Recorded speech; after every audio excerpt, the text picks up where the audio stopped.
Boa noite a todos.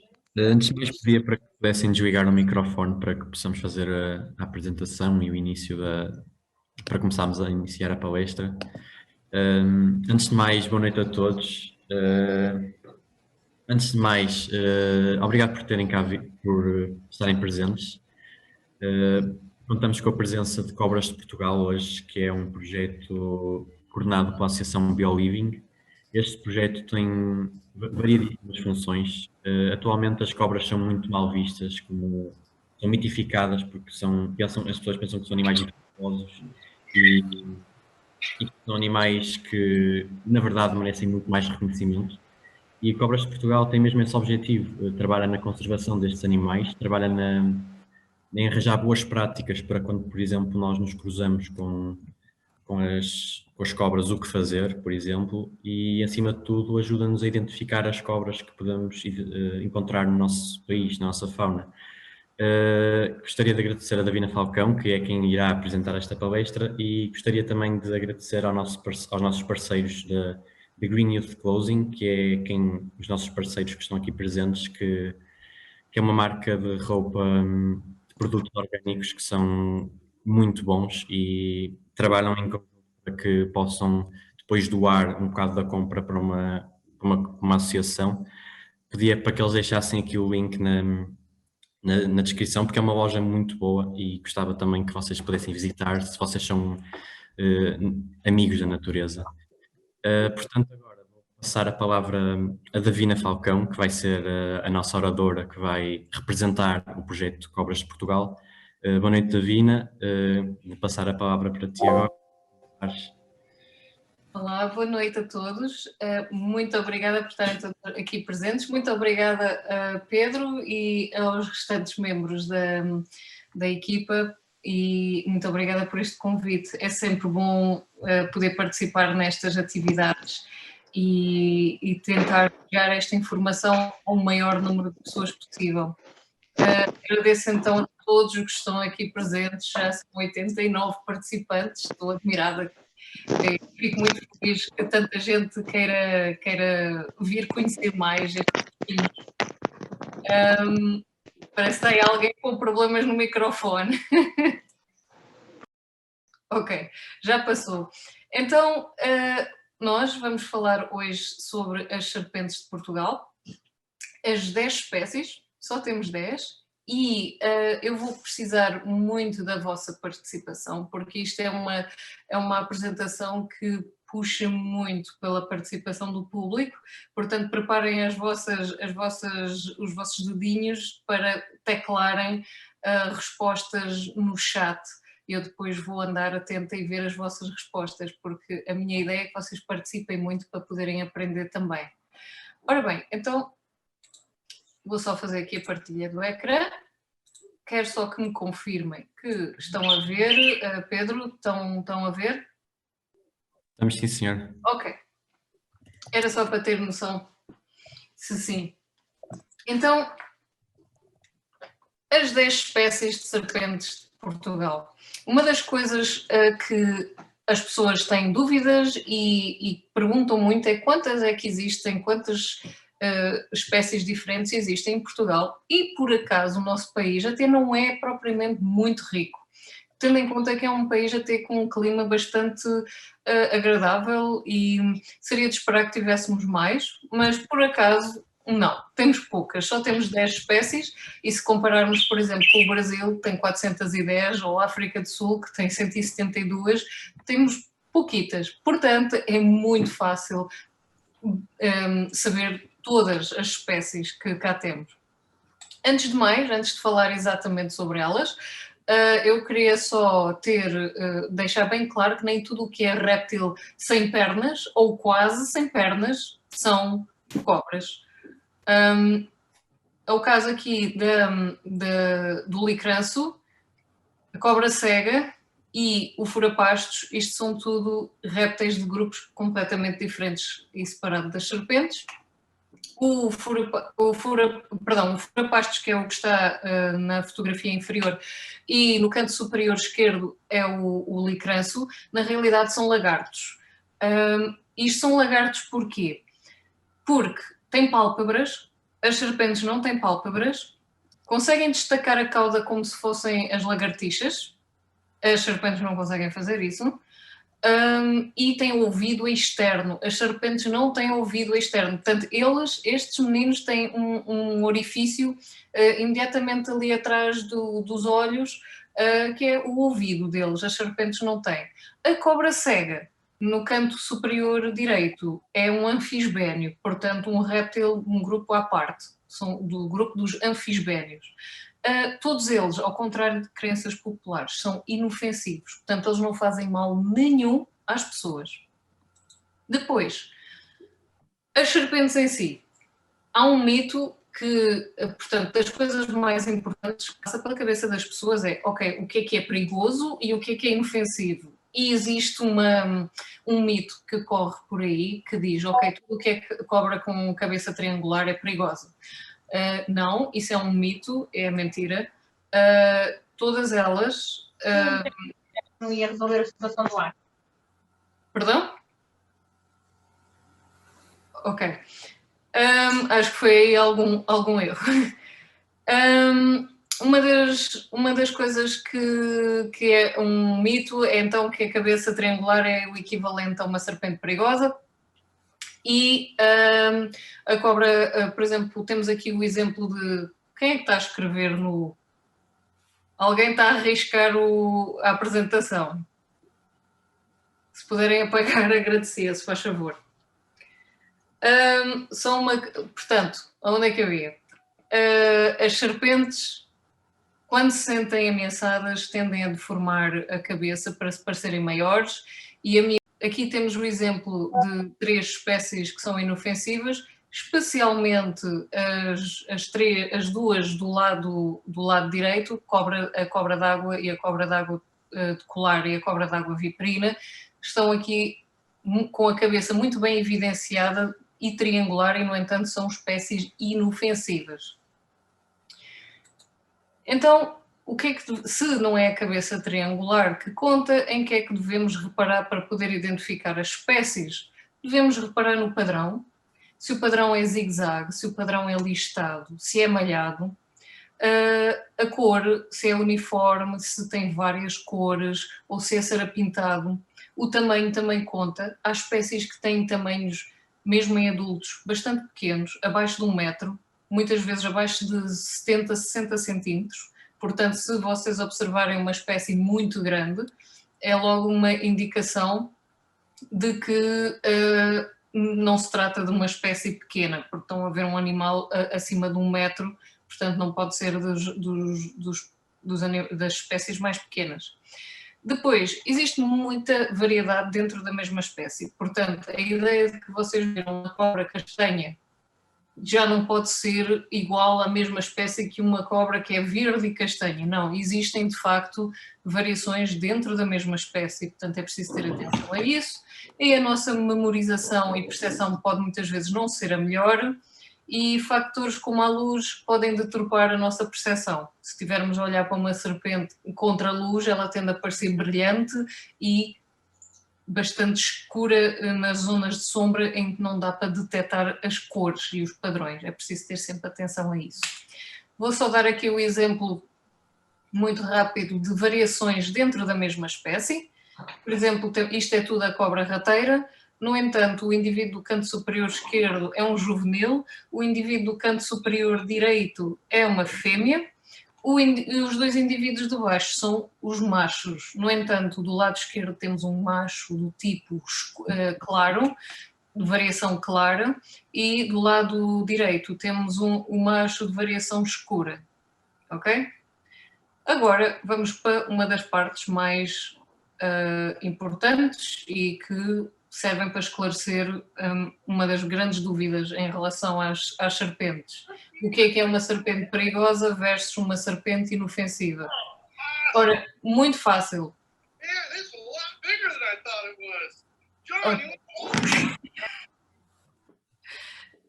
Olá, troll. Ora bem, os olhos, isto só serve, muito importante, isto só serve para Portugal e alguns países na Europa, está bem? Portanto, Olhos com pupila vertical são as víboras.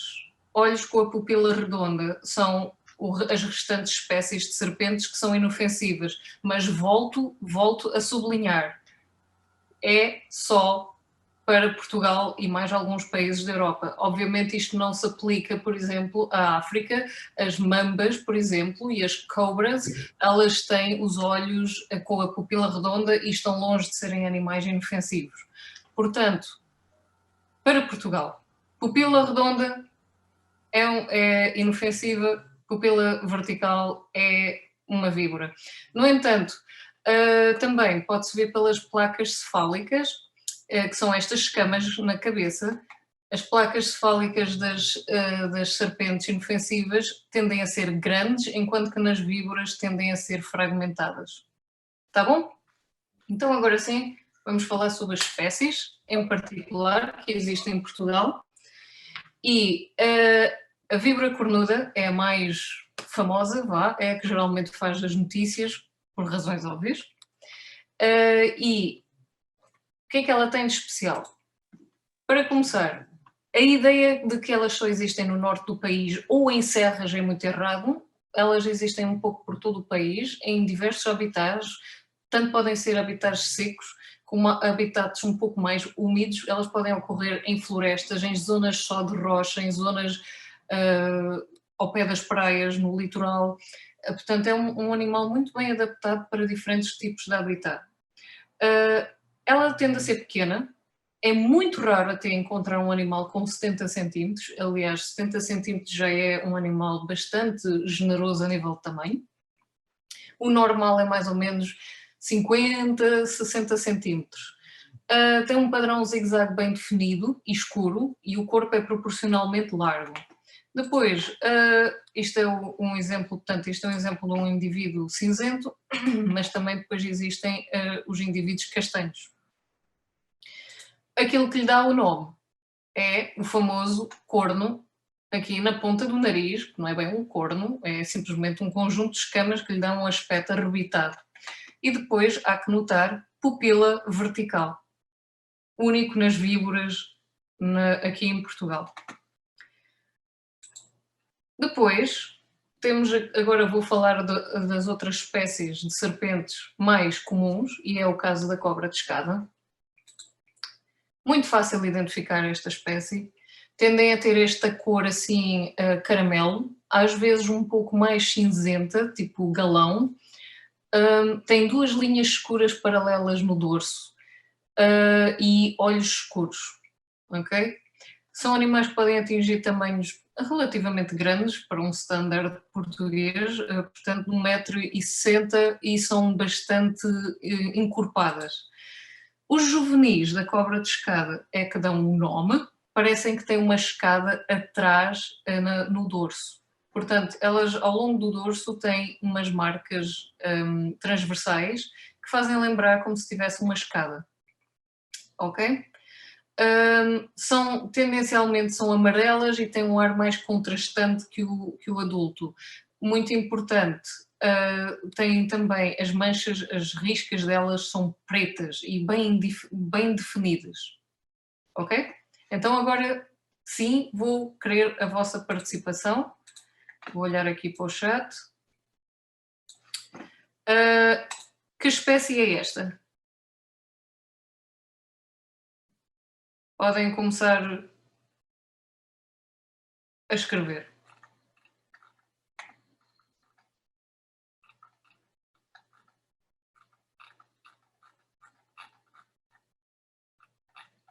Boa. Cobra de escada. Temos aqui pessoas a dizer adulta, temos pessoas a dizer subadulto. Há aqui alguém a dizer não é venenosa, de facto, é verdade. Em relação a ser adulto ou subadulto, de facto, se for já considerado um adulto, é um adulto muito novo, porque ainda tem um pouquinho, já tem a marca de adulto, que é aquelas duas riscas transversais ao longo do corpo. No entanto, ainda conseguimos ver, transversais não, paralelas, perdão, ainda conseguimos ver um pouquinho das riscas no dorso de quando era juvenil. Portanto, está a passar é um adolescente, no fundo, é um adulto muito novinho. E qual é esta espécie?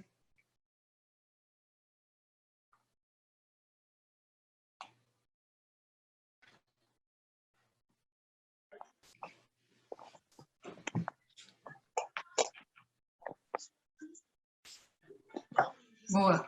Exatamente essa. Espetáculo. É isso mesmo que eu. Pronto, vocês já conseguem identificar, distinguir entre a víbora cornuda e a cobra de escada. Espetáculo. E esta aqui?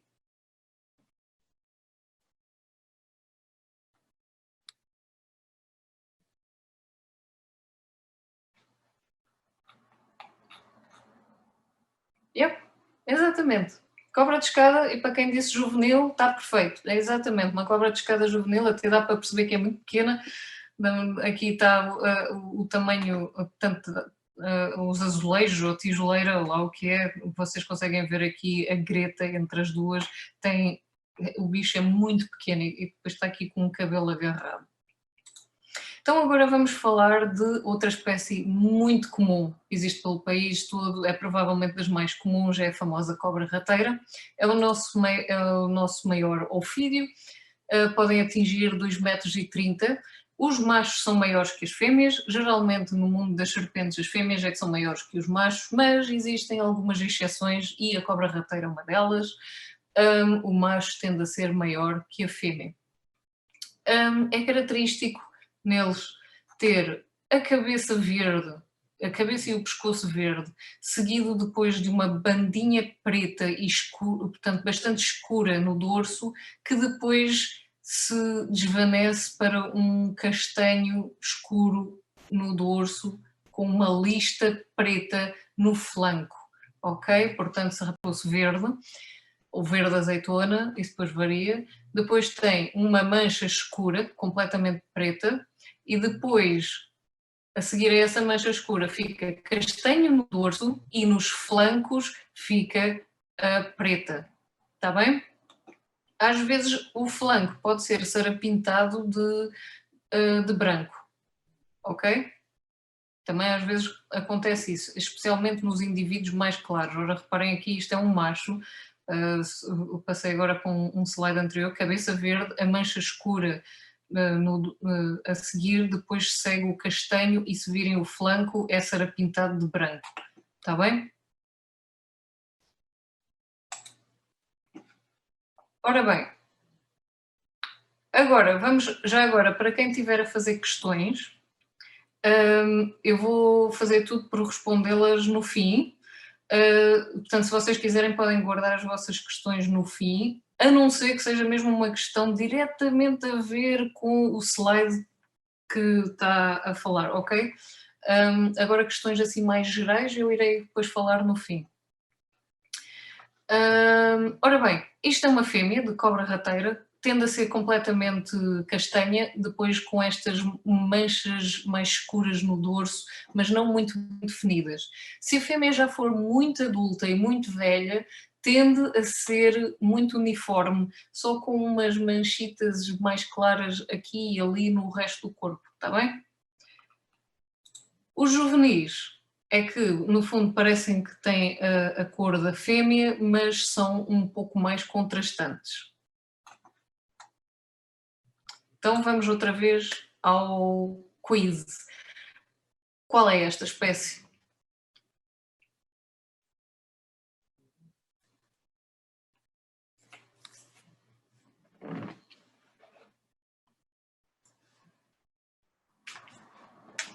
Exatamente, víbora cornuda. Está toda a gente lançada para o certo. Víbora cornuda sem tirar nem pôr. E qual é que é esta?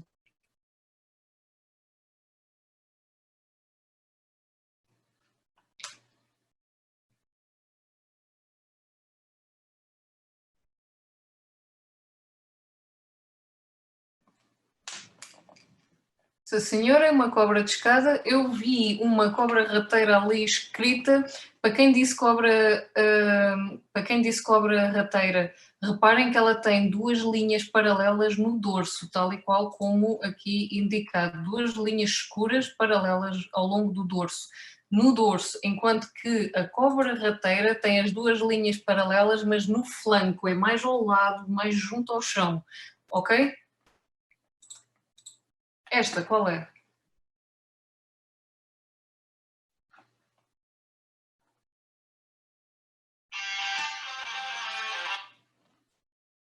Desculpem.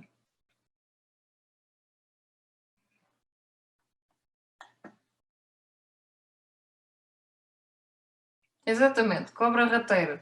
Para quem disse cobra rateira fêmea, pode ser que seja fêmea, mas não conseguimos ver para já. É na realidade um juvenil. E uma coisa é porque é que a gente também consegue ver que é juvenil aqui neste caso? Por causa da proporção. Tem uns olhos muito grandes e uma cabeça muito grande para o comprimento do corpo.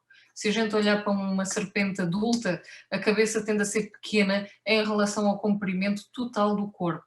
Enquanto que um juvenil, se vocês virem, cabeça muito grande e o corpo é relativamente pequeno, ok? Mas sim, rateira, toda a gente acertou. E esta?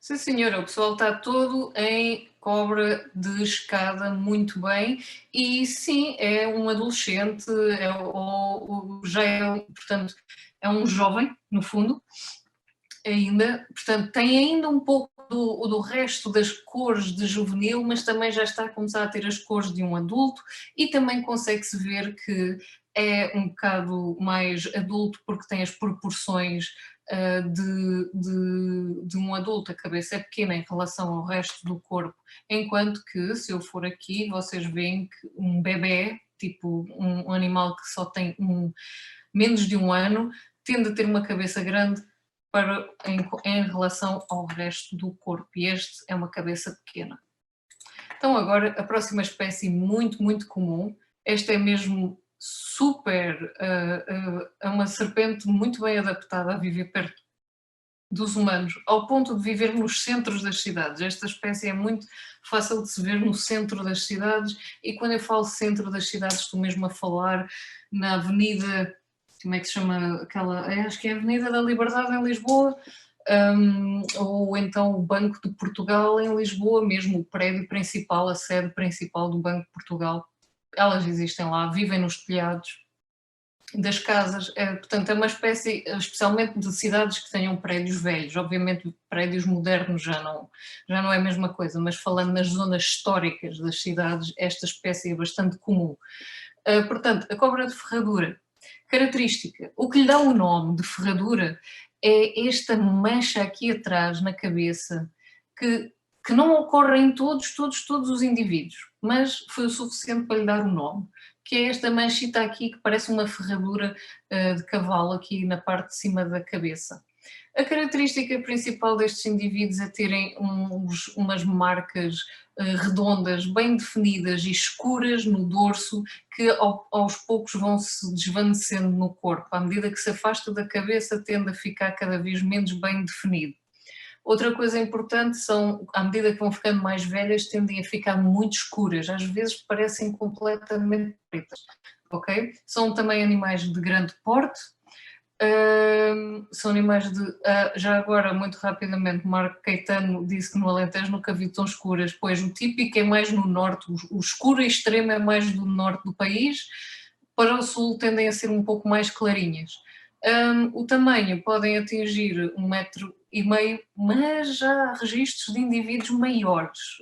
Foi registado muito recentemente um de 1,80 m. De que maneira for, este indivíduo aqui em particular está a fazer a mudança da pele, portanto terá ficado um bocado escurecido por causa disso, mas acreditem, é normal serem quase pretas. Depois, os juvenis, no fundo, são uma versão do adulto, mas com muito mais contraste. Portanto, têm estas manchinhas muito bem definidas nas costas, tendo o corpo um fundo clarinho. Reparem que as manchas, porque uma das grandes confusões que existe entre espécies é o juvenil de cobra rateira versus o juvenil de cobra de ferradura. A diferença principal entre cobra rateira e ferradura é as manchas da ferradura são muito bem definidas. Se vocês olharem de perto, parecem que estão desenhadas com uma caneta preta por fora e depois pintadas com um castanho muito escuro por dentro. Enquanto que a cobra rateira, se vocês repararem, tem as bordas das manchas muito esbatidas. Enquanto que a cobra de ferradura, bordas das manchas muito bem definidas. Ok? As manchas podem ser redondas ou assim tipo losango, dependendo dos indivíduos e da zona do país. Em Viseu tendem a ser um pouco mais losango e não tão redondas. Então, que espécie é esta?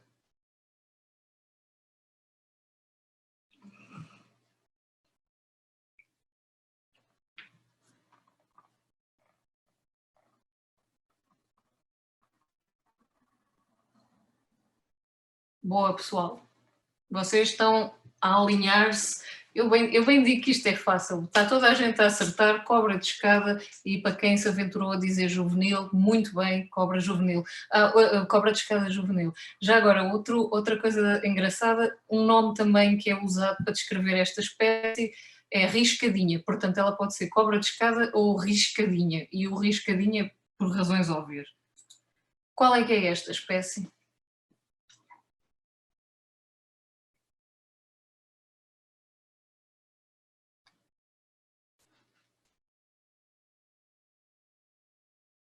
Exatamente, cobra de ferradura. E para quem disse juvenil, exato.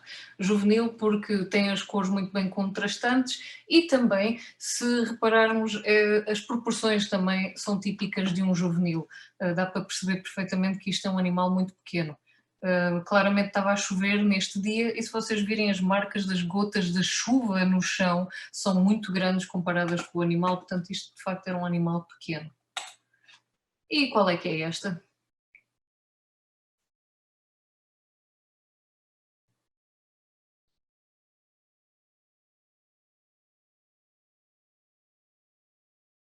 Exatamente, cobra rateira, juvenil, para quem está a dizer juvenil, é excelente, é isso mesmo. Perfeito. E esta?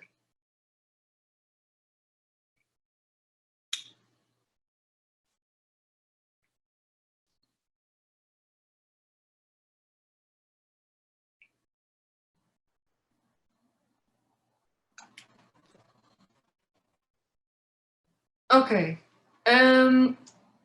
Para quem disse víbora, muito bem. Para quem disse ferradura, ui. Ora bem, fator número 1, para reparem nos olhos. Como assim? Pupila vertical. Ferreira. O Ibra, ninguém agora o Ferreira ali já é. Ferreira ali? Quem está a falar, por favor, podia só desligar o microfone. Obrigada. Ora bem, olhos com pupila vertical. E agora, em relação às manchas, eu vou aqui dizer o que é que se passa. Ela tem um padrão de zigue-zague no dorso. E se vocês repararem, está sempre contínuo.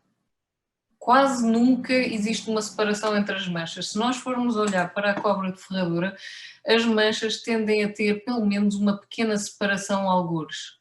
Ok? Está bem?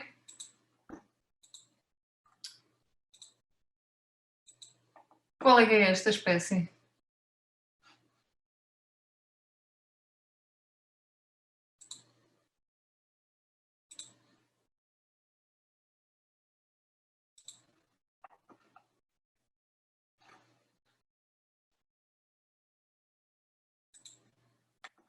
Exatamente, cobra rateira. Perfeito. E esta?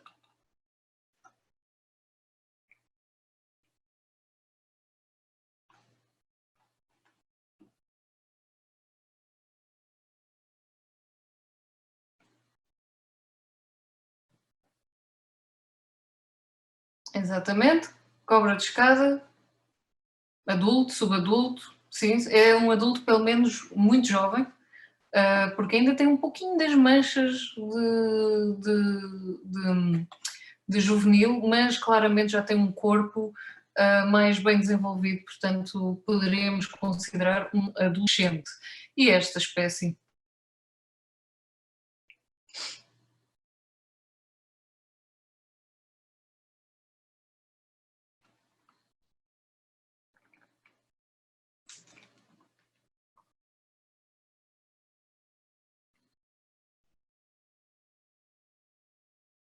Exatamente, cobra de ferradura. Muito bem, vocês já estão bastante alinhados com isto. Sim, em relação à cobra de ferradura, já se considera um adulto, sim. Primeiro já está a perder o contraste já está a perder o contraste aqui nas manchas e depois, se vocês repararem, tem um corpo bastante grande em relação ao tamanho da cabeça, ok? E esta aqui escondidinha.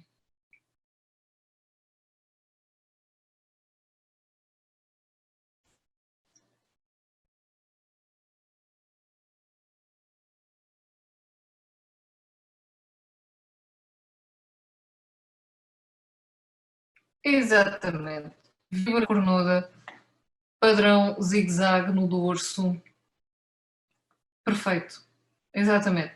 E aqui nota-se um pouquinho o corno ali na ponta do nariz.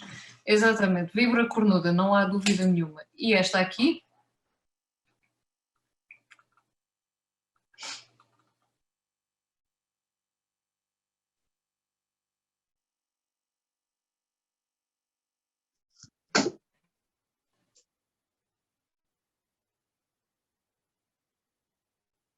ok? Está a ver aqui ferraduras e cobra rateira. A maior parte do pessoal disse cobra rateira e está certo. Quem disse ferradura? Porque é que isto não é uma ferradura? Lembrem-se de eu ter dito que as manchas não têm uma definição muito grande. Parece que foram esbatidas aqui na bordazinha. Além de que este animal, as rateiras, neste caso, ela é castanha. A ferradura não tende a ser tons castanhos. Temos aqui o exemplo de uma cobra de ferradura. Aqui, se vocês virem bem, o desenho das manchas da cobra de ferradura é delineado quase como se fosse com uma caneta, enquanto que a cobra rateira tem as manchas na borda um bocado esbatidas, ok? Para além de depois na rateira falta depois um pouco as manchas no topo da cabeça, etc. Mas esta seria a maneira mais óbvia de identificar. Então vamos agora falar de outras espécies. A cobra de água de colar. Até agora vocês portaram-se lindamente, vocês conseguiram identificar praticamente sem erro já umas boas espécies. Agora vamos introduzir as cobras de água e esta é bastante fácil de identificar, quase que não há desculpa para se enganarem com esta. A cobra de água de colar é um animal pesado, o corpo tendem a ser um bocado encorpadas, a cabeça é bastante grande, os olhos também são grandes, podem atingir 1,90 m, se bem que o mais comum é 1,5 m. O corpo é de cor uniforme e com pintas ou riscas pretas. Depois tem um verde que pode ser meio assim azulado ou então acastanhado, mas há uma coisa bastante importante com esta espécie que salta muito à vista de toda a gente, que é esta cor que ela tem no flanco e perto do ventre, tende a ser sempre assim uma cor meio azulada, um verde meio azulado, e as pessoas muitas vezes descrevem-na como vi uma cobra azul. Apesar dela não ser azul na maior parte do corpo, como esta é a parte que mais salta à vista, as pessoas descrevem-na como sendo uma cobra azul, ok? Então, agora, porque é que ela se chama cobra de água de colar? Porque aqui não parece saber nada a ver com colares. Na realidade, a razão é porque o juvenil tem de facto um colar muito bem definido aqui imediatamente atrás da cabeça. O colar bem definido é sempre de uma cor clarinha, pode ser amarelo, pode ser branco, raramente pode ser alaranjado. E depois o corpo é que já pode variar as cores, pode ser castanho esverdeado, pode ser dourado. Alguns casos raros podem ser azuis muito escuras, mas isso é um caso um bocado raro. E o corpo depois tende a ser sarapintado ou assim, como é o caso deste indivíduo, com listinhas pretas espalhadas ao longo do corpo. À medida que elas vão ficando mais adultas, vão perdendo este colar, portanto, à medida que os anos passam, o colar cada vez mais perde a definição. Se vocês olharem aqui para este indivíduo aqui, vão de reparar que ele tem ali um pouquinho uma zona clara imediatamente atrás da cabeça, é o colar dele, mas já muito, muito sumido. Então, que espécie é esta?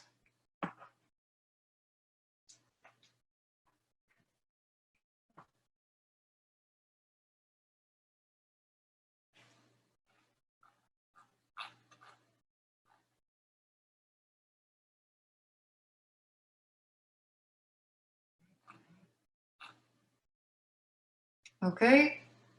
Temos aqui algumas dúvidas de vez em quando. Ora bem, a cobra rateira, isto é uma cobra rateira. Porquê que não é uma cobra de ferradura?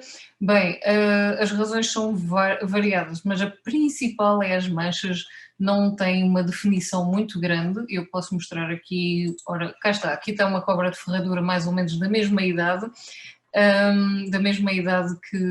que esta, outra cobra rateira, e se vocês virem, mesmo quando ela está a perder definição nas manchas, elas continuam relativamente bem desenhadas, enquanto que a cobra rateira tende a manter assim sempre tudo muito esbatido, parece como se vocês tivessem feito um desenho com um lápis e depois passam o dedo por cima, fica assim esbatido, enquanto que a cobra de ferradura, aqui o caso, tem sempre bem desenhado, apesar do resto do corpo estar a começar a ficar muito escuro também, as manchas são sempre muito bem desenhadas, ok?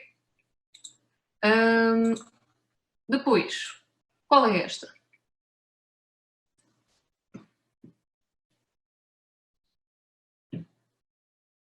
Alex Moura, depois eu respondo no fim, ok?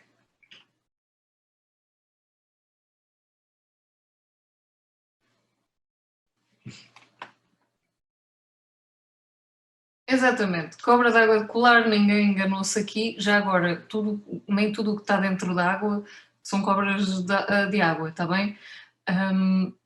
Porque não e precisam mesmo de refrescar, então tomam um banho, ou simplesmente estão a passar, a mudar de sítio, ou a fugir de predadores, portanto, já todas as serpentes sabem nadar, no entanto, a cobra d'água está mesmo adaptada para este meio. Quem está aqui a fazer uma fugida?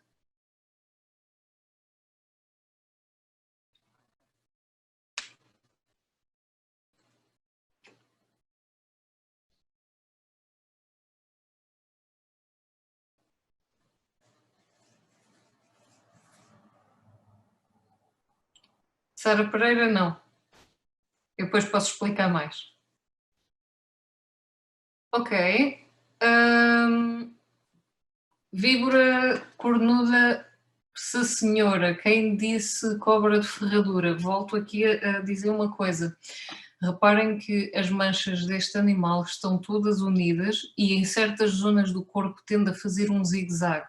Se nós formos à cobra de ferradura, é assim, a coisa que faz confusão é que ela de facto tem as manchas delineadas também com caneta preta, mas é só que a cobra de ferradura, se vocês virem, na maior parte do corpo a cobra de ferradura tem as manchinhas dela separadas, não, só começam a unir-se mais perto do fim do corpo e as manchinhas são assim relativamente separadas e raramente formam zigue-zagues ou quase nunca formam zigue-zagues. O zigue-zague aqui é mesmo típico da víbora, ok? Em relação à pergunta rápida da Juliana, a idade desta, é assim, eu não sei dizer, eu não tirei a foto, mas eu vou assumir que isto já é um indivíduo para ter 3, 4 anos. Qual é esta espécie?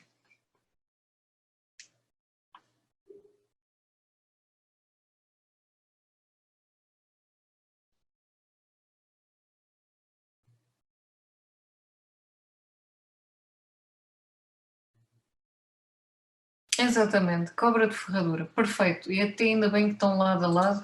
Vejam outra vez a víbora versus a cobra de ferradura. Víbora com os zigue-zagues no dorso, ferradura tende a ter as manchas um pouco mais redondas, maiores. Há certas zonas do corpo da ferradura em que parece que forma losangos, mas mesmo assim as manchas tendem a estar separadas, enquanto que a víbora, onde é que ela foi? A víbora é uma mancha contínua, portanto, raramente tem interrupções, está bem? Então pronto. E qual é esta? É fácil. Facílima. Exatamente. Cobra de colar, não há dúvida. Esta não deixa zague no dorso, mas o padrão não é muito bem definido, não é? Varia um pouco entre os indivíduos, mas não tem aquela mesma contraste. Atenção que estes pontinhos aqui é só uma fila que a outra tem. Se vocês virem, é um pontinho branco ou amarelo dentro de uma mancha escura e depois é espaçado, pintinha outra vez, uma fila só. Enquanto que esta tem um pintinho aqui, pinta, pinta, pinta, tem várias seguidas, ok? Qual é esta?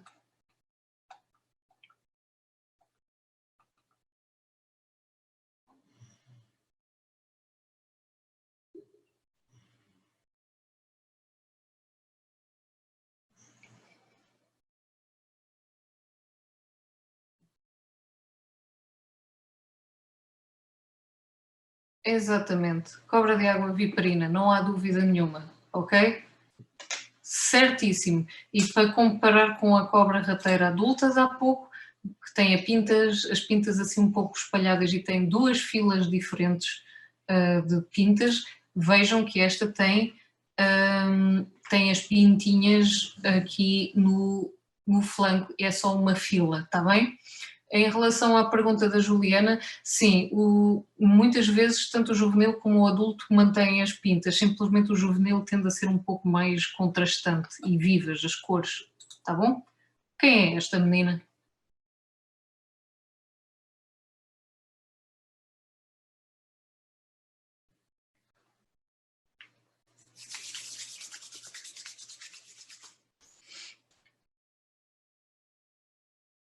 Exatamente, não há dúvida nenhuma, não é? Não há dúvida nenhuma, zigue-zague, padrão zigue-zague da víbora cornuda no dorso, sem dúvida, não deixa dúvidas para ninguém. Boa. Esta.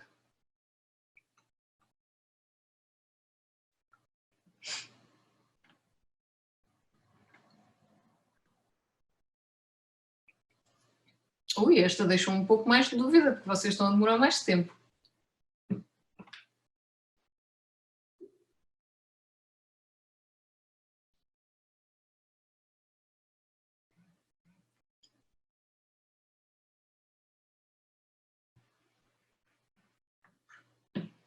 Ok. Ora bem, quem disse ferradura, reparem que ela falta-lhe as manchas no dorso, ela é um animal bastante uniforme. Quem está a dizer cobra rateira, reparem só a cor dela, ela tem aquele tom um bocado mais para o azulado, é na realidade uma cobra d'água de colar, e para quem está a dizer cobra d'água viperina, reparem também que é um animal com umas... estou com frequência agora. Já parou. Reparem que é um animal bastante uniforme na cor e tem os olhos relativamente grandes. Se a gente olhar para aqui, os olhos são bastante grandes, é bastante cabeçuda e tem aquele colar ali muito desvanecido ali atrás, na parte de trás da cabeça, ok? Enquanto que a cobra d'água viperina tende a ter uns olhinhos pequenos, uma cabeça pequenina e depois tende a ter estas manchas, tende a ser mais manchada e nunca tende a ter esta cor azulada. Esta cor mais azulada, verde azulado, é típico da cobra de água de colar, ok? Quem é esta?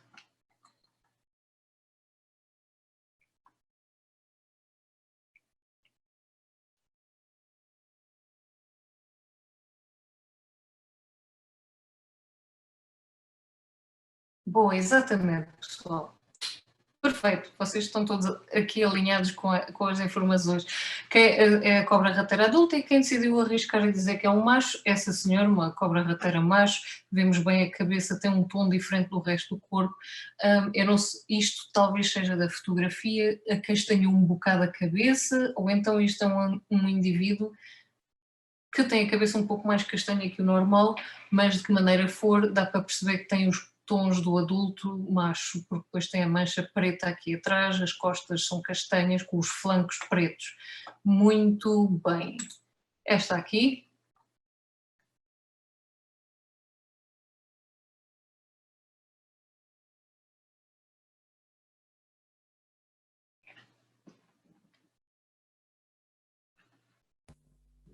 Zás, cobra de ferradura, exatamente. Ninguém se enganou. Boa. Cobra de ferradura, e para quem aventurou-se a dizer adulto, sim, adulto, porque o contraste do corpo já está a ficar pequeno e também a cabeça é pequena em relação ao resto do corpo. Portanto, muito bem identificada essa senhora. Agora, qual é que é esta? Só para voltar a recordá-la.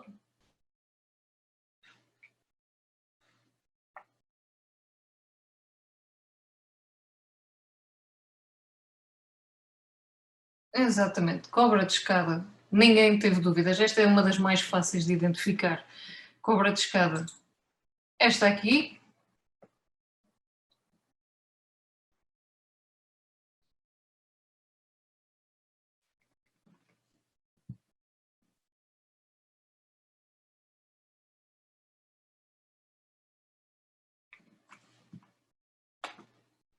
Excelente.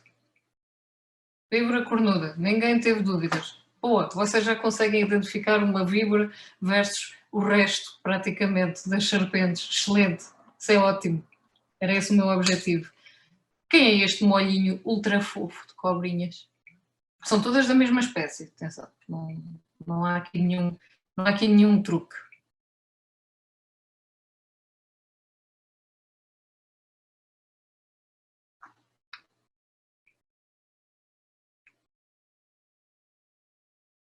Yep. Quem decidiu dizer rateiras ou rateirinhas está certo. Eu vi ali uma cobra de escada perdida.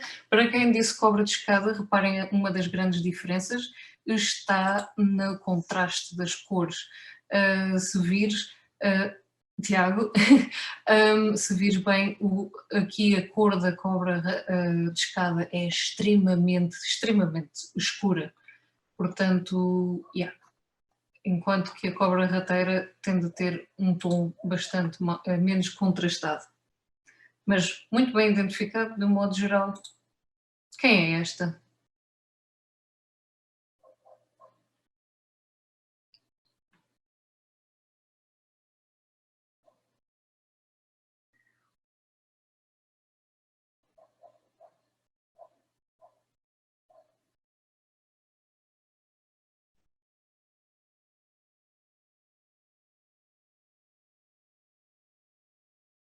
Excelente. Vocês não caíram na esparrela. Perfeito. Perfeito. Vocês têm aqui, sim, é juvenil porque o tamanho dela é muito pequeno. Dá para perceber que ela tem uma cabeça muito grande para o tamanho do corpo. Ela está a fazer aqui o perfeito teatro. Para começar, é um juvenil, está com as cores um pouco mais fortes. E ela tem um zigue-zague relativamente bem desenhado no dorso. Mas tem aqueles olhinhos redondos, com a pupila redonda, patetas, e depois tem os ocelos, o que faz com que isto seja uma cobra de água viperina e não uma víbora. Mas vejam como ela está ali a deformar a cabeça para ficar com um aspecto mais parecido com a da víbora, inchou o corpo com ar para parecer-se mais larga, como as víboras são. As víboras tendem a ser um pouco largas para o comprimento delas, e pronto, e deu este resultado engraçado. E quem é esta a fazer este teatro todo? Não se preocupem, não está morta, está só a fazer teatro.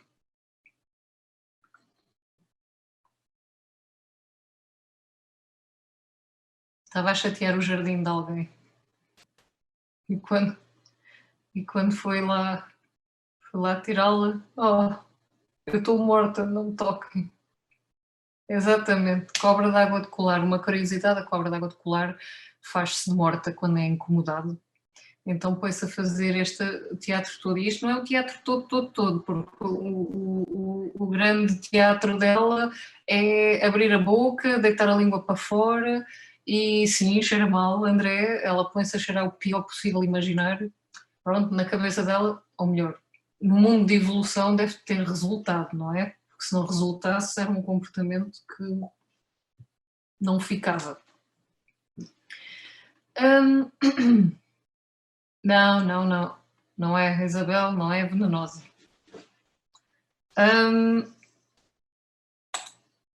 Vou agora então falar das 4 últimas espécies. Vocês Agora nesta não vai haver o quiz, porque senão também não havia tempo.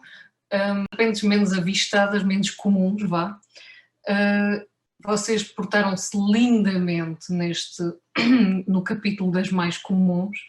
Vejam que afinal não é assim tão difícil identificar as espécies. Agora vou falar das menos comuns. Uma delas é a cobra de capuz. Considera-se menos comum, não é tão avistada, porque uma das coisas que para começar, a cobra de capuz tem uma distribuição um pouco... ainda é uma distribuição um pouco... está-se a descobrir coisas novas, mas é mais fácil de se encontrar a sul do país, no interior. Mas lá está-se a encontrar várias populações em spots novos, mas depois também tem hábitos crepusculares e tende a viver debaixo das pedras para andar à caça das presas dela. Esta serpente tem um aspecto muito, muito, muito lisinho e muito brilhante e polida. Tem um focinho assim, parece um pouco, tem um focinho estranho, com um formato quase que faz lembrar aqueles aspiradores portáteis, porque aquilo facilita os hábitos fuçadores dela. E uma das coisas mais... é único nesta espécie, ela tem um colar preto. Atenção, é um colar mesmo preto, não é como a cobra d'água de colar, que tem o branco e depois um bocadinho do preto. Não, não. Esta tem mesmo colar preto. Está bem? É uma espécie pequena, já agora. Portanto, se vocês dissessem, mas podia ser uma cobra d'água colar, perder a cor do colar e então só se via a parte preta... geralmente as cobras de colar que estão nessa fase de perder o colar assim já tão avançado tendem a ser bastante maiores do que esta espécie, e depois também é a cor dela é assim este cinzento, ou assim um cinzento meio acastanhado, ok?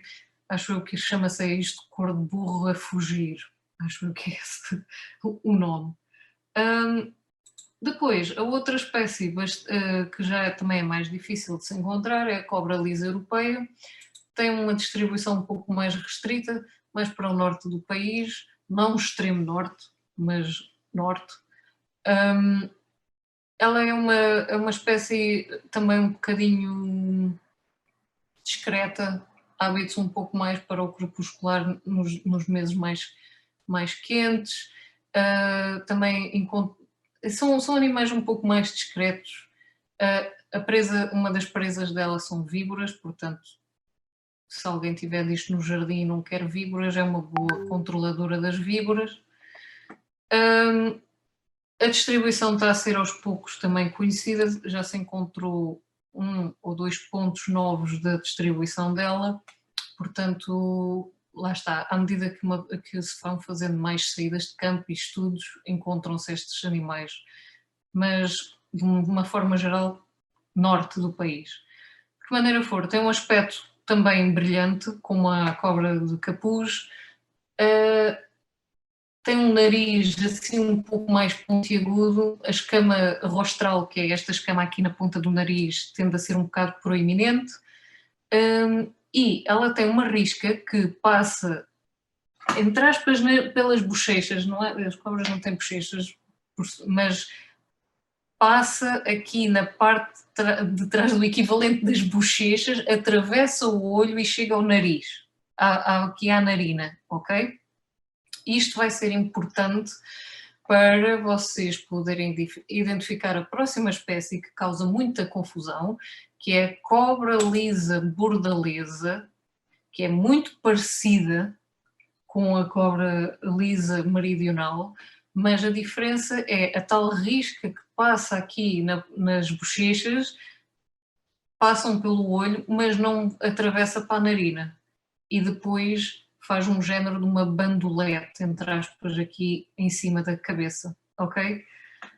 Estas duas espécies, as duas cobras lisas, enquanto que esta aqui, por exemplo, se vocês repararem, não tende a fazer uma bandolete, entre aspas, estou para aqui a falar nestes termos só para vocês terem noção. Portanto, esta aqui tem uma bandolete aqui em cima da cabeça, esta aqui não tem a bandolete. Existem outras formas de as distinguir, mas era preciso vocês agarrarem nelas, e isso não é aconselhável, mas, por exemplo, a barriga da cobra lisa europeia tende a ser uniforme, ou toda assim rosada, ou então cinzenta escura ou preta, enquanto que a cobra lisa bordalesa tem a barriga xadrez, mesmo, manchas de xadrez, muito óbvias, ok? Mas é o que eu digo, vocês precisariam de pegar nelas para ver isso. E ambas são espécies muito pequenas. A cor não se pode, é difícil distinguir pela cor também, porque tanto a cobra lisa europeia como a cobra lisa meridional têm as 3 cores diferentes. Podem ser castanhas, podem ser cinzentas, podem ser cor-de-rosa. Portanto, não é pela cor que se distingue as duas, ok? Há uma coisa muito importante, que a cobra lisa bordalesa, por alguma razão, tende alguns indivíduos a ter um aspecto muito semelhante à cobra de escada, parecem ter uma escada desenhada no dorso, e muitas vezes as pessoas confundem-na com a cobra de escada. O que faz distinguir a cobra de escada com a cobra de escada é a cobra lisa bordalesa. Bem, para começar, não tem olhos escuros pretos como a cobra de escada. Aliás, eu vou mostrar aqui. Cobra de escada juvenil tem os olhos praticamente pretos, não dá para distinguir a pupila, enquanto que a cobra lisa bordalesa tem os olhinhos bem definidos, dá para ver muito bem a pupila. Depois, o contraste no dorso é muito mais ténue que o contraste da cobra de escada. A cobra de escada juvenil tem mesmo as manchas pretas e muito bem definidas, enquanto que a cobra lisa bordalesa tende a ter assim um aspecto um pouco mais a desvanecer, ok? A cor também não tende a ser muito igual, mas às vezes há indivíduos de cobra lisa bordalesa que são um pouquinho mais escuras, ok? Luísa Portela, se a cobra de escada é a única com os olhos pretos, se formos falar de um modo geral, sim, é a única que tem os olhos assim muito pretos, exceto esta aqui, ok? Mas já vamos falar dessa. Víbora de Ceoane é a nossa segunda víbora. Segunda, podia ser a primeira, mas pronto, falando aqui da lista, é a nossa segunda víbora, é menos comum em Portugal, especialmente porque a distribuição dela é no extremo norte do país, mesmo ali para cima no Gerês. Existe muita variedade de cor nesta. Eu não tive acesso a todas as fotografias delas, mas elas podem ser castanhinhas assim. Tem um padrão zigue-zague semelhante ao da víbora cornuda. Tem os olhos à mesma com a pupila vertical. Tendem a ser um pouco mais pequenas que a víbora cornuda, mas há registro de indivíduos que chegam aos 70 centímetros, mas tendem a ser um pouquinho mais pequenas. Não tem corno, portanto é o que distingue ela da víbora. Mas em Portugal existem outros padrões mais cinzentos, existem umas que são muito semelhantes à víbora cornuda no padrão, mas a mais comum em Portugal é a víbora de Ceoane melânica, que é completamente preta. Está bem? Novamente, esta aqui, lá está, é para responder. A Luísa Portela é a tal que tem os olhos completamente pretos, mas depois não dá para... Ela, na totalidade, é completamente preta. Portanto, isto não dá para confundir com a cobra de ferradura adulta, porque a cobra de ferradura adulta, quando chega à fase em que é completamente preta, já é um indivíduo extremamente grande. E estes animais não tendem a crescer mais do que 70 centímetros, ok? Este indivíduo em particular devia ter 50 centímetros, ou nem isso. E pronto, seria portanto, esta é a víbora de Ceoane, lembrem-se, sem corno, tem os olhos com a pupila de gato à mesma, o padrão pode ser zigue-zague, mas em Portugal o mais comum é a versão melânica, 100% preta, ok? Agora, hora de ler perguntas. Eu vou só pedir ao pessoal da organização se puderem ir esgravatar as perguntas e dizerem-me as perguntas que vêm já lá desde trás, que eu prometi que ia começar a responder agora. Se puderem fazer isso, enquanto eu vou falando, respondendo a outras perguntas, vão delas, sem dúvida. Há espécies que, de facto, os machos têm uma cor diferente das fêmeas, mas nem todas as espécies são assim. Existe depois pela cauda, há espécies em que a cauda do macho é mais comprida que a cauda da fêmea, mas a maneira mais certinha para se identificar é mesmo fazer sexagem, e isso já implica ter que segurar o animal e fazer a sexagem.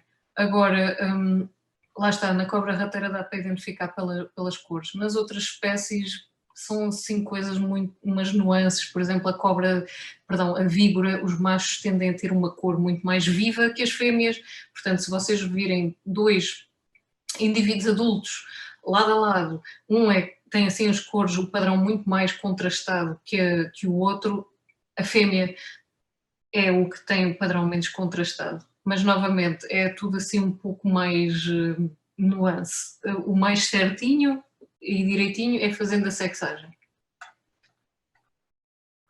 Eu posso ir procurar aqui ao início então, porque eu não queria falhar. Perguntas. Mia, se na Itália também se aplica a técnica dos olhos, das pupilas verticais ou pupila redonda? Sim, na Itália também se aplica. A Itália só tem as víboras tipicamente europeias e também os restantes colubrídeos têm todos pupila redonda.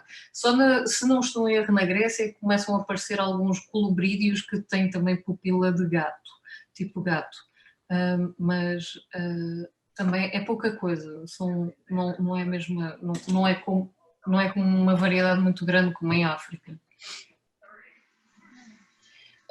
Mafalda Neia perguntou: as diferenças na coloração dos adultos dentro da mesma espécie devem-se a populações diferentes que habitam em locais diferentes ou é justificado por algum outro fator? É assim, sem dúvida nenhuma vê-se uma boa distinção entre a população do sul da cobra de ferradura versus as do norte. As do norte tendem a ser muito escuras e as do sul tendem a ser mais claras, muito provavelmente terá a ver com o ambiente. Portanto, poderá estar a começar a haver uma pressão seletiva nesse aspecto, mas também poderá haver imensas outras justificações, como o isolamento das populações e em que alguns indivíduos de específica cor é que tenham tido a oportunidade de passar de terem procriado. Mas, por exemplo, a cobra rateira no interior do país, por exemplo, na zona de Guarda, tende a ser um pouco mais clara, enquanto que a cobra rateira, por exemplo, aqui na zona de Aveiro, é bastante escura, é muito escura. Portanto, de facto, há aqui fatores que seriam até bastante interessantes de saber o porquê. Mas provavelmente poderá ter a ver com o ambiente e pode ter depois acontecido todos aqueles outros fatores de acaso, de indivíduos com certo tipo de cor é que sobreviveram e depois passaram esses genes à descendência. Vou ver se vejo aqui mais perguntas.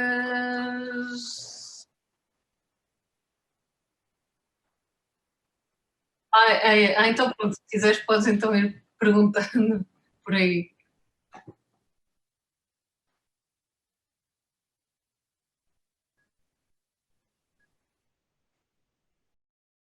É assim, não existe específico para as cobras, mas nós ficaríamos extremamente gratos se pudessem deixar isso no Biodiversity for All, ou então o iNaturalist, debaixo do projeto Cobras de Portugal. Nós criámos um projeto, o projeto Cobras de Portugal, nesses sites. Se vocês quiserem registar, força. Se vocês preferirem, para ser mais rápido ou se é mais prático para vocês, se quiserem podem mandar-nos os registros pelo Facebook, pela página, e nós ficaríamos muito gratos. Eu vi aqui, não sei se copiaste esta, alguém disse, Luís Carlos disse, li que por vezes lagartos que são confundidos com cobras apresentam umas patas com pouquíssimos milímetros e que portanto não se veem propriamente. Isso é verdade?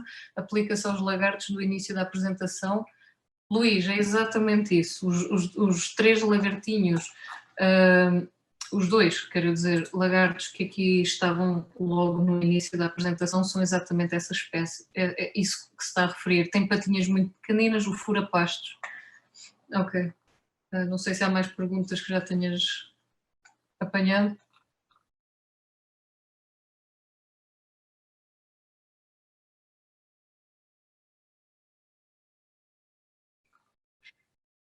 Ok, é assim, uma grande vantagem evolutiva da víbora de Ceylon é ser negra, e isto é comum com outras víboras europeias. Vipera aspis também tem versão melânica e Vipera berus também tem melânico. Uma das razões é que eles têm, como é que eu ia dizer, nos dias mais frios conseguem aquecer-se porque a cor melânica tem uma maior capacidade de absorção dos raios dos infravermelhos, logo tendem a aquecer-se mais depressa e, portanto, conseguem ter uma vantagem nesse aspecto porque conseguem se manter ativas, apanhar alimento mais vezes, estarem ativas mais tempo, durante mais tempo no ano, e por causa disso é uma grande vantagem evolutiva para elas. Agora, têm depois o problema de não serem tão camufladas, portanto, tem este jogo assim, mas a razão do melanismo ser muito comum com elas é exatamente esse.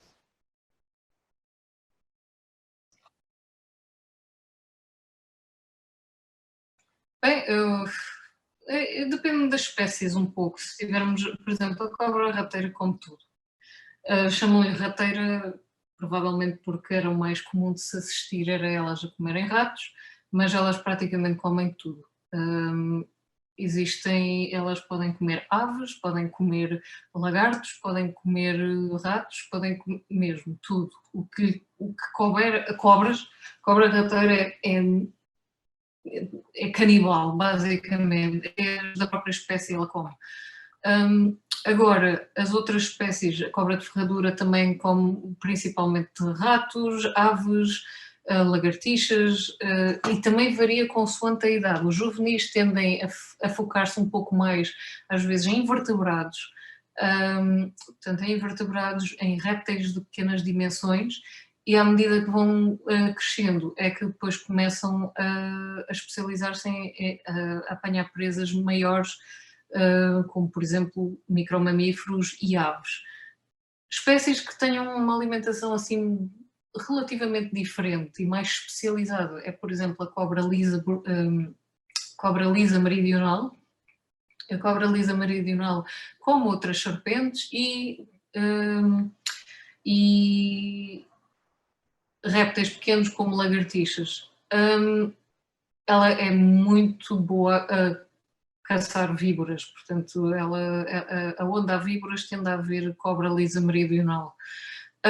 As cobras de água tendem a comer peixe, girinos, invertebrados aquáticos, anfíbios de várias fases diferentes, podem ser as larvas, podem ser os adultos, mas é só que lá está, se lhes cair um rato à frente do nariz elas não vão dizer que não. Há fotos de cobras de água de colar, por exemplo, a alimentarem-se de rato, mas é só que definitivamente não é o principal delas. Ok? E a cobra de capuz é muito especializada em comer cobras cegas. Mais. Ui. Olha, vou falar em idade em cativeiro, porque no mundo selvagem aquilo é loucura, não é? Morrem por tudo e por nada. Portanto, em cativeiro as serpentes podem viver 20, 30 anos. As víboras em particular são capazes de viver talvez até mais, mas 30 acho eu que é o registro para víboras, mas as outras tendem a ser 20, assim 20 anos já é bastante tempo para elas. Mais.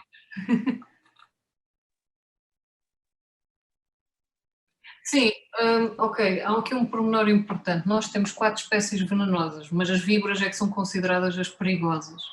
A cobra rateira e a cobra de capuz são venenosas, mas são opistoglifas. Opistoglifo quer dizer que tem os dentes que inoculam o veneno na parte de trás da boca. E também, o canal de veneno não está muito bem desenvolvido, portanto a injeção do veneno é um pouco mais complicada e não é com aquela típica mordura do... Ela tem um veneno muito fraco, mesmo muito fraco, cujo efeito é um veneno neurotóxico, cujo efeito geralmente não dura mais do que umas horas.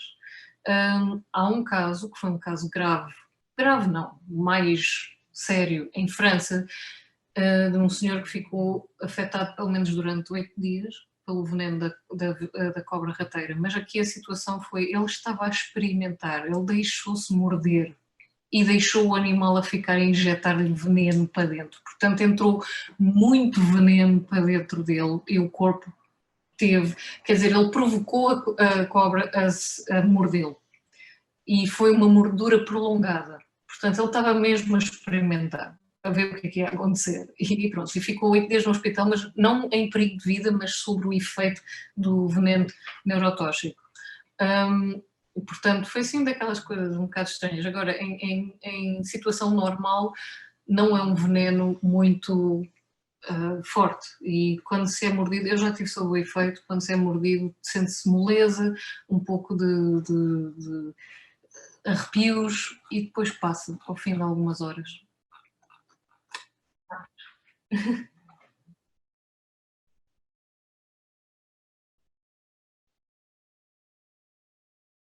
Sim, tudo isto é nativo. Não estou a falar, nenhuma aqui é exótica ou introduzida, nem sequer a nível histórico, assim, uma coisa que tenha acontecido antigamente. Não.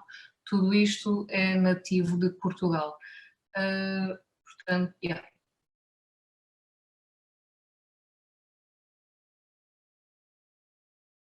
Não, é ilegal ter. É assim, nenhum particular pode ter. De certeza que um jardim zoológico, se tiver interesse, consegue estas espécies.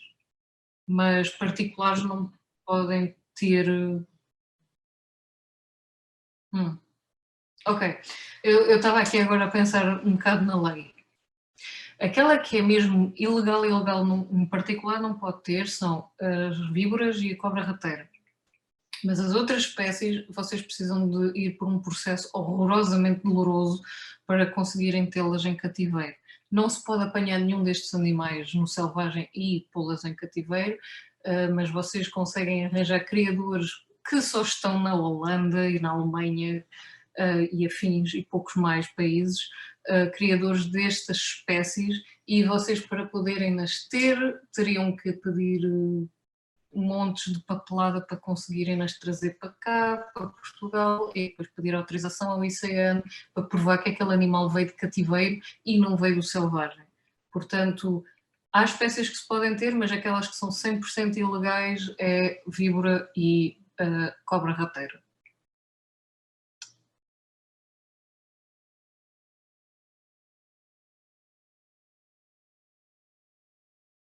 Ainda não há nada registado, mas o ano passado foi-nos enviado 3 exóticas, mas para já parece que foram simples acidentes.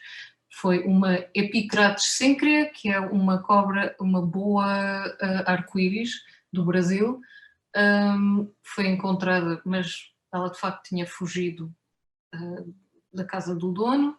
E 2 cobras do milho juvenis foram com uma coloração muito específica, portanto, e nunca mais as pessoas viram aquela espécie lá, portanto é provável que tenham sido, e foram devidamente adotadas, provavelmente terá sido fugas, porque elas são muito fáceis de se perderem. Qualquer acidente, elas fogem. É com muita facilidade que elas se perdem.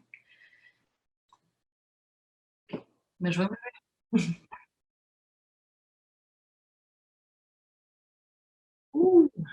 Há tantos. É assim, já agora, se ele puder responder de que zona do país é que ele é.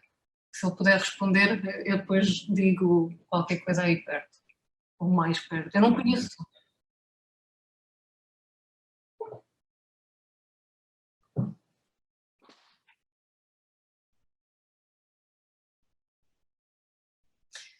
Olha, é assim, é difícil dizer, porque não há muito bons estudos à volta especificamente das nossas víboras, mas assume-se que a ceuana é mais tóxica.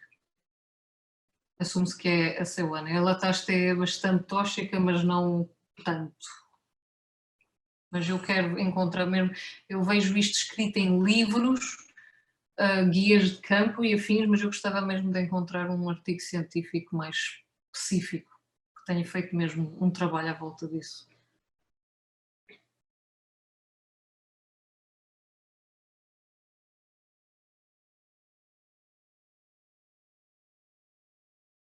Pode haver, e já está a haver gente a estudar isso. Há gente que está a fazer esse estudo,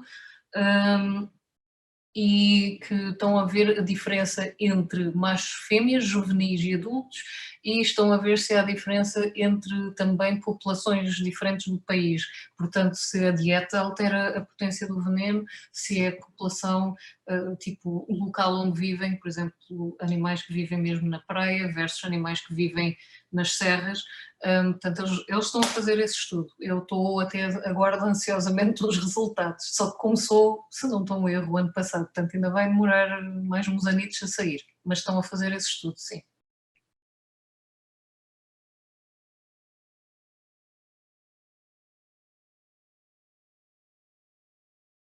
Aqui em Portugal, só isso, exceto a Vibera ceoana, quando é melânica, é completamente preto, não se consegue ver a pupila dela, mas tem uma pupila à mesma, vertical, porque se uma pessoa vir com a luz certa, consegue ver lá a pupila vertical. Se houver alguma exceção por alguma razão, é um indivíduo muito, muito bizarro, com um defeito genético que nunca foi registado.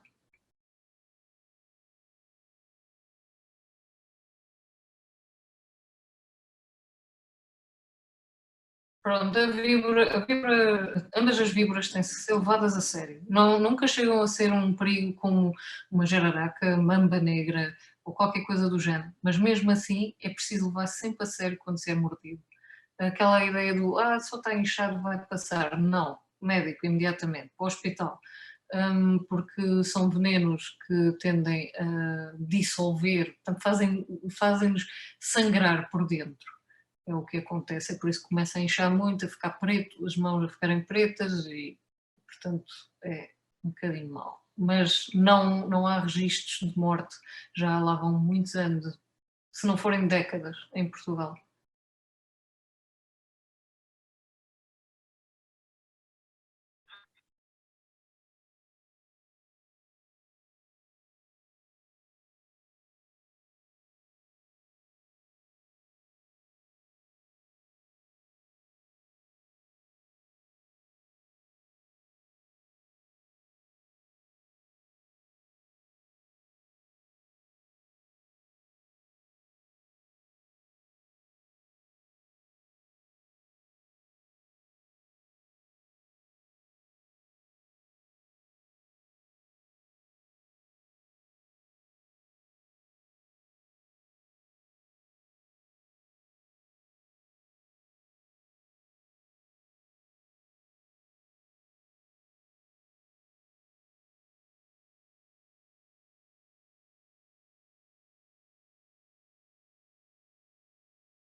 Não dá para ver. Tenho aqui Não. Pois, eu tenho aqui uma bela de uma dentada, de uma cobra. Mas, e está-se bem. Não dá para ver. Foi muito recente, mas foi uma cobra que eu estava a tirar da estrada e ela decidiu-me agradecer com uma grande dentada. Pronto. Mas o que é que poderá ser semelhante? Olha, ser picado por cardos. É assim, é esse tipo de dor, é assim, piquinhos, muitos piquinhos ali a pregarem-se na pele e pronto. Sangra-se um bocado, mas depois passa.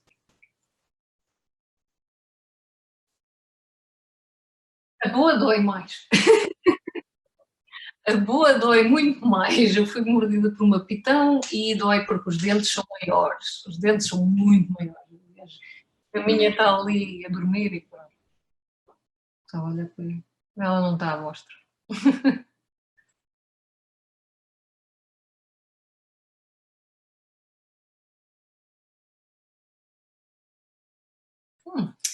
Bem, no mundo, vocês sabem, o planeta Terra é feito de competição e oportunidades e aquela capacidade de poderem. O mundo aquático, e aqui em Portugal, é extremamente rico a nível de alimento, e então a capacidade de se alimentarem nesse habitat era uma oportunidade impecável para sobrevivência, não é? E então a vantagem delas de conseguirem nadar tão bem como elas fazem e detectar o alimento debaixo d'água é não têm que competir com todas as outras que andam em terra a caçar ratos e outros animais. Para além de que dentro d'água a quantidade de predadores poderá ser bastante inferior comparativamente ao ambiente terrestre. Se pensarmos bem, dentro de água, os predadores não serão assim muitos, portanto é um bom local também de escapatória para elas. Por exemplo, talvez talvez não, a lontra é um predador, aves que vivem à beira da água, como por exemplo as garças, as cegonhas, são predadores, mas quer dizer, comparativamente ao ambiente terrestre, onde existem bem mais predadores, aves de rapina, mamíferos, outros répteis. A água, o ambiente aquático é um excelente local para seguir viver, portanto, foi uma boa escolha. Não é que seja uma escolha, não é do tipo uma cobra rateira decidiu vou ser cobra d'água, mas vocês percebem o que eu quero dizer.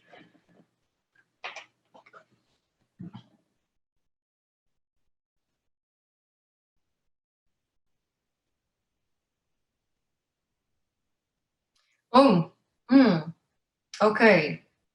Isso é uma boa pergunta e é a primeira vez que perguntam isso. Que bom. Ora bem,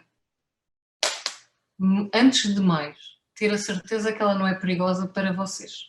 Isso é muito importante. Portanto, se vocês estão lá no meio do mato e viram uma cobra ferida e querem-na ajudar, excelente, mas nunca, nunca, nunca meter a mão nela, a não ser que vocês estejam mesmo a certeza que não se trata de uma víbora, porque, obviamente, nós não queremos depois pessoas a saírem magoadas com isso. O ideal, então, será, com muito cuidado, tentar metê-la numa caixa bem vedada, porque elas são muito boas a fugir, e levar para um centro de recuperação. E lá eles poderão ver se poderão salvar o animal ou não, pois depende dos ferimentos. Portanto, o ideal é sempre levar para o centro de recuperação. Ou dar ao CEPNA, à GNR. Lembrei, caso o centro de recuperação não esteja perto para vocês, chamar o CEPNA e fazer a entrega a eles.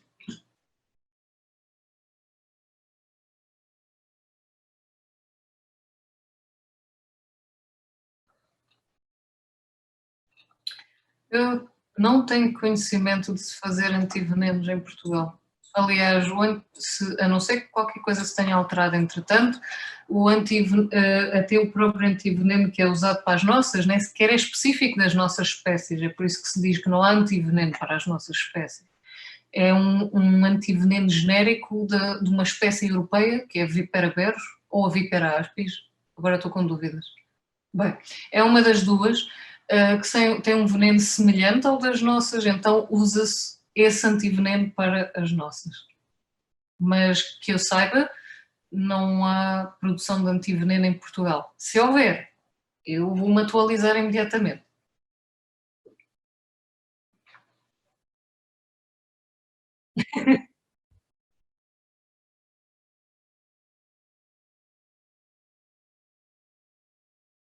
Ui, quase tudo menos a víbora de cebuana. Yeah. Praticamente tudo menos a víbora de cebuana.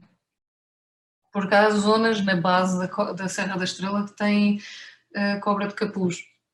Até recentemente não havia, mas agora já há. Mas já, tudo.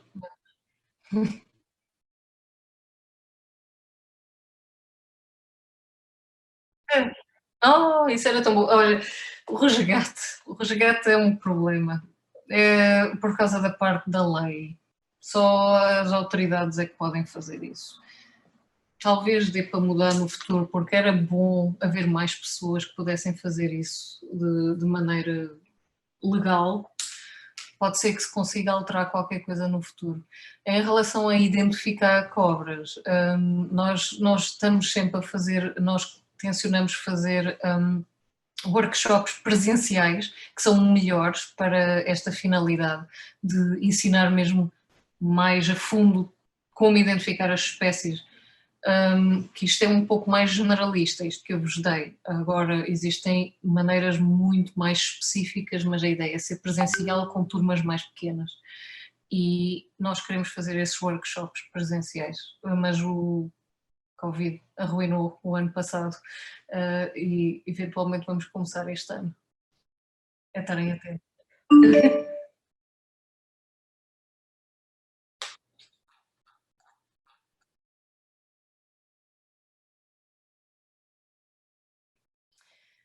Nós estamos a pensar em organizar saídas de campo. Existem grupos não oficiais de pessoas entusiastas que se juntam para fazer herping, mas nós queríamos fazer isso eventualmente, para muito breve. Porque assim, herping envolve também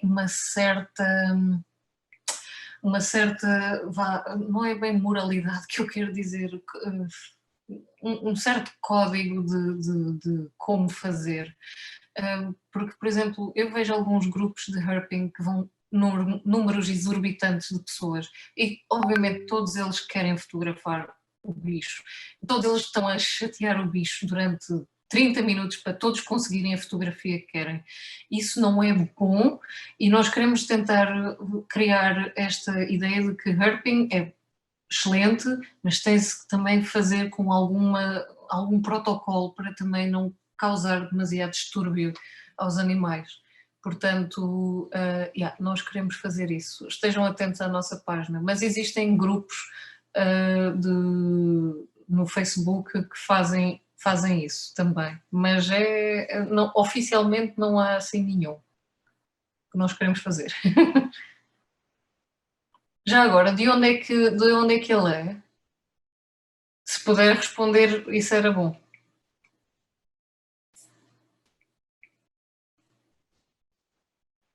Mais? É de Barcelos, acaba de responder. Ok, Barcelos. Ok.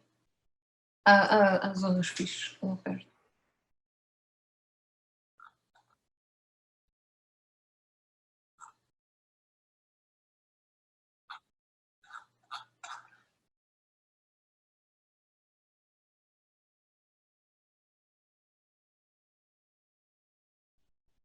Ok, para se terem animais de estimação, atenção, eu não sou de modo algum contra, porque eu própria também tenho os meus bichinhos, se vocês conseguem ver ali, estão ali.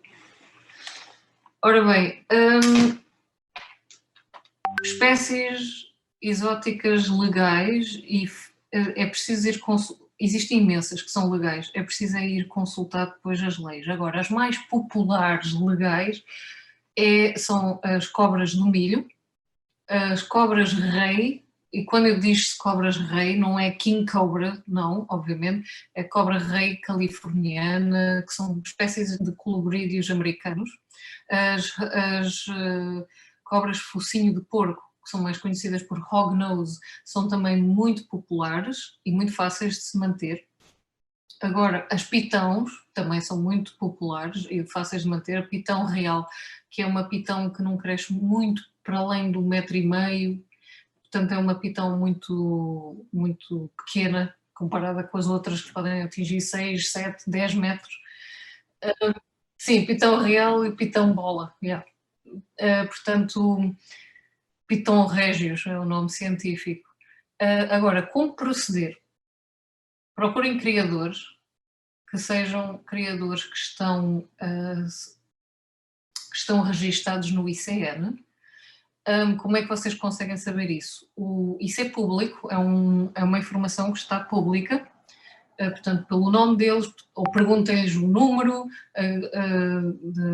de criador deles, ou então, se quiserem, se algum de vocês quiserem, podem contactar diretamente com a gente e eu indico-vos os criadores dos quais eu sei que estão registados no ICN. Portanto, isso é a melhor forma de evitar que vocês arranjarem animais que vêm de criações ilegais ou não registadas. Agora, portanto, o ideal é procurarem esses criadores. As lojas também são boas opções, só que às vezes as lojas vendem animais muito mais caros, às vezes não cuidam deles tão bem como os criadores. As mais fáceis, já agora, desculpa, as mais fáceis, cobra do milho e cobra rei, são muito fáceis. A pitão tem dias.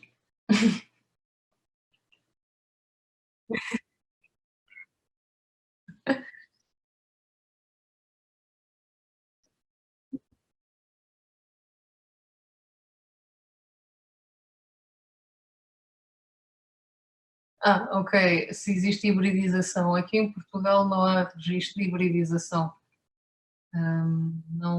Não existem registros a acontecer no selvagem. Se alguém força isso a acontecer em cativeiro, talvez. Não posso, não sei se alguém tenta fazer isso em cativeiro, mas no selvagem não está a haver cruzamentos entre estas espécies que seja registado.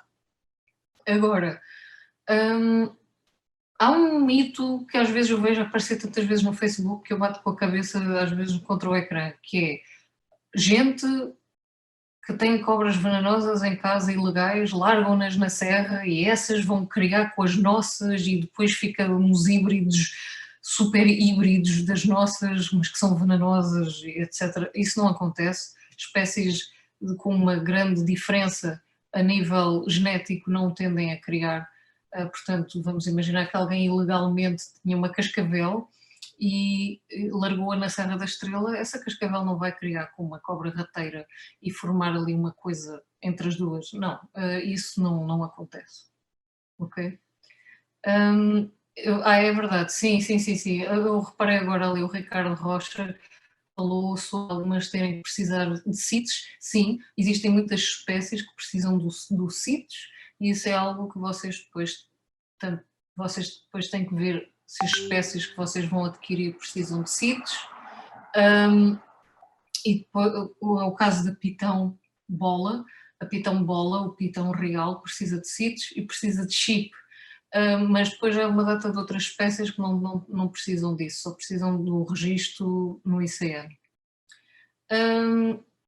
Ou seja, agora aqui no fim eu estou a ver, não sei se há mais perguntas, mais acima, estou a ver aqui no fim.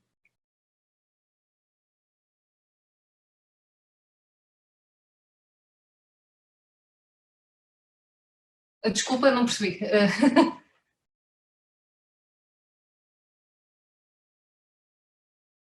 Sim, é depois da compra que se tem que fazer. É preciso fazer o registro depois de se ter o animal. Agora, eu posso só dar uma pista, o ICN é lento a responder. Isso é uma coisa que é preciso insistir muito com eles. Muito. Eu posso dizer que eu fiquei à espera muitos meses pela aprovação dos meus, porque descobri que a pessoa que estava a tratar do meu caso tinha ido para a reforma e abandonou quase tudo que tinha. Ninguém sabia do meu registro, e depois descobriram.